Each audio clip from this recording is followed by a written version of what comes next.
Assalamualaikum warahmatullahi wabarakatuh. Perkenalkan nama saya Alfi Fauzia dengan NIM 192231002.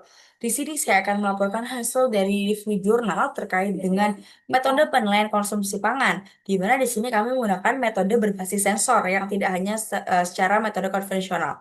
Nah, di sini untuk jurnal yang akan saya review ada satu, di mana untuk penerbitnya dari Sensors, yang mana diterbitkan dari penulis yaitu Hossein Thomas dan juga MC Corey serta teman-teman yang lainnya dengan judul yaitu A Systemic Review of Sensor-Based Method for Measurement of Eating Behavior. Jadi menilai terkait perilaku makan dari seseorang dengan alat sensor begitu.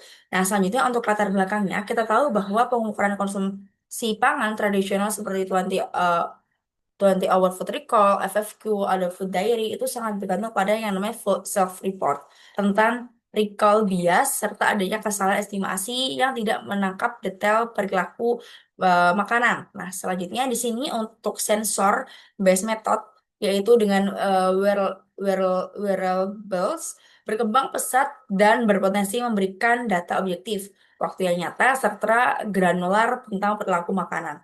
Namun, bukti kinerja dan kesiapan implementasi ini belum masih terbukti dengan valid. Maka perlunya adanya penelitian lebih lanjut lagi. Nah, tujuan dari review ini yaitu yang pertama untuk mengidentifikasi matriks perilaku makan yang dapat diukur melalui sensor. Lalu mengkatalogkan teknologi sensor dan juga algoritma yang akan dipakai, lalu mengevaluasi kerjanya dan juga menilai gap riset, validitas eksternal, isu praktis, serta rekomendasi penelitian lanjutan. Nah, selanjutnya di sini kita akan melihat terkait bagaimana metode yang digunakan dalam jurnal ini, yang mana untuk jenis desain penelitiannya yaitu menggunakan systemic review mengikuti yang namanya itu Prisma untuk acuannya dengan database yaitu ACM, IEEE, terus ada juga Scopus, PubMed, Science Direct, dan juga pencarian sampai Januari tahun 2025. Dan untuk kriteria inklusinya di sini menggunakan studi peer review subjeknya 2000 yang menggunakan sensor untuk mengukur matriks makanan. Nanti akan dijelaskan apa saja untuk instrumennya. Untuk prosesnya yaitu dimulai dari 2373 item, kemudian disaring menjadi 2017 yang unik, lalu menjadikannya menjadi 505 full text dan berakhir pada 161 studi yang termasuk dalam analisis akhir. Dan untuk instrumen yang digunakan di sini juga beberapa, ada sekitar 7, yang mana di sini untuk fokus yang pertama yaitu deteksi gigitan. Mulai amnium, pengerjalanan tangan, kemudian untuk deteksi pengunyahan juga untuk melihat akustik dan juga beberapa sensor lainnya. Lalu menggunakan deteksi menelan di mana mikrofon kondusi tenggorokan itu akan diaktifkan. Lalu juga menggunakan pengenalan makan atau klarifikasi barang, di mana ini menggunakan kamera anesostris yang dapat dikenakan baik foto telepon pintar maupun fungsi multimoda. Nah, di sini juga menggunakan estimasi porsi atau masanya. Kita akan menggunakan skala yang diinstrumentasikan dan juga ada juga pencitraan pra dan juga pasca.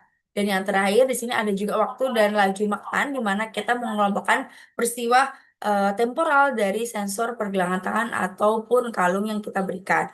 Dan ini yang paling terakhir juga kita ada tambahan terkait lingkaran dan juga konteks yang mana sensor ini akan diberikan pada eh, sekitar alat yang kita pasangkan sehingga ada juga kamera dan juga data yang akan kita deteksi secara berkala.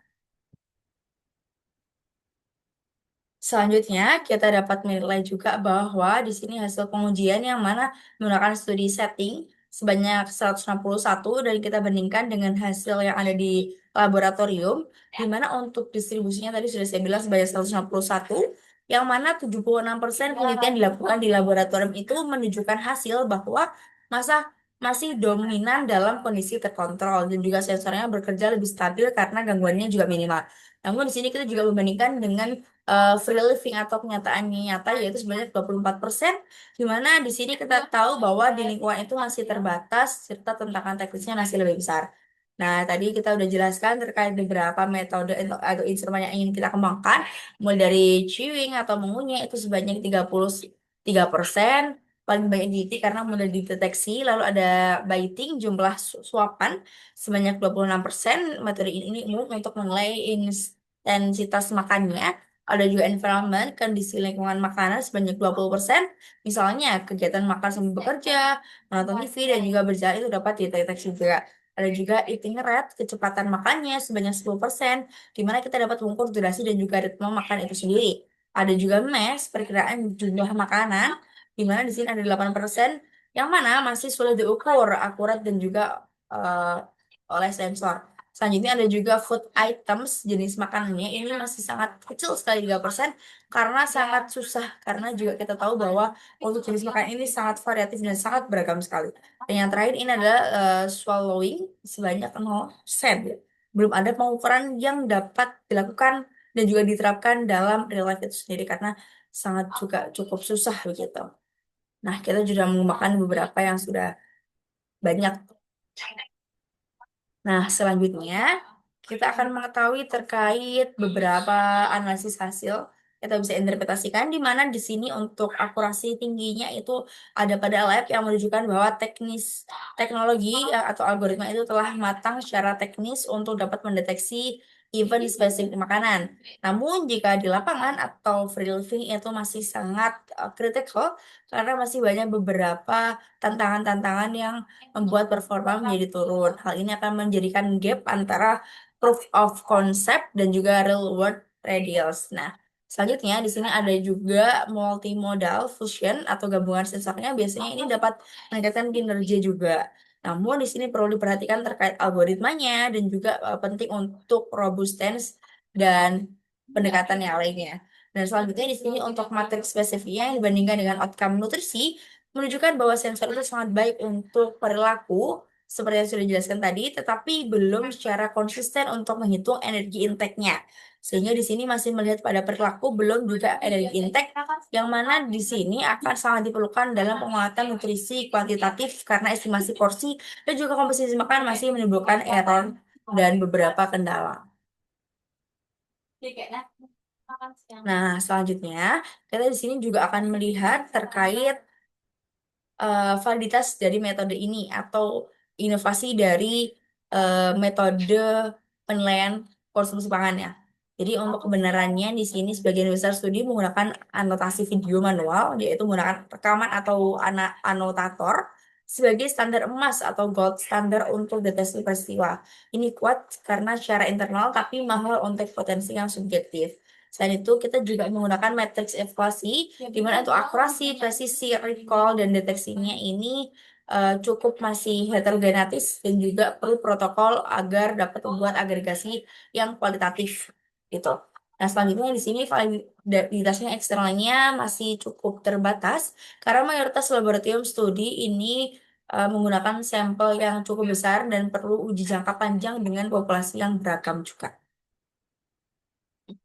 Nah, selanjutnya kita di sini dapat melihat juga kira-kira kelebihan dan juga kekurangan dari metode ini, yang mana untuk kelebihannya kita tahu bahwa metode ini dapat menyediakan data yang objektif beresolusi tinggi yang dimana kita bisa melihat dari beberapa perilaku yang bisa mendeteksi terkait bagaimana pola konsumsi kita. Lalu mendukung umpan balik secara real time dan juga investasi just in time. Selanjutnya kita juga dapat melihat potensi integrasi dengan telehealth, pemantauan jarak jauh, dan juga studi longitudinal. Dan kekurangannya di sini yang tentunya pasti akan juga sangat eh, mengikuti, yaitu masalah privacy dan juga banyak penelitian yang belum menghasilkan pengalaman dari pengguna yang secara komprehensif. Lalu baterai dan juga komputasi ini juga dapat menjadi tantangan untuk dapat bisa diperhatikan. Selanjutnya sulit untuk melakukan benchmarking dan replikasinya, sehingga perlu data yang terbuka serta protokol standar yang dapat dipercaya. Kalau estimasi nutrisi kuantitatifnya masih belum tuntas atau masih belum bisa dihasilkan dengan bagus gitu. Nah, selanjutnya kita akan dapat melihat terkait rekomendasi yang harus dilakukan, yang mana di sini lebih banyak menggunakan studi free living jangka panjang, baik mulai dari mingguan maupun bulanan gitu dengan sampel yang cukup besar untuk konteks makanan yang nyata. Nah, desain ini yang berpusat pada penggunaan, baik dari pertama kenyamanan, estetika, dan juga penerimaan, dan juga opsi pemrosesan yang menjadi privacy ini dapat di eh, turun di apa diminimalisir begitu. Jadi standar protokolnya harus bisa-bisa diperkuat. Lalu ada juga penggabungan antara multimodal dan juga biomarker selektif untuk memvalidasi estimasi nutrisi yang kita gunakan baik dari urin maupun dari darah itu sendiri.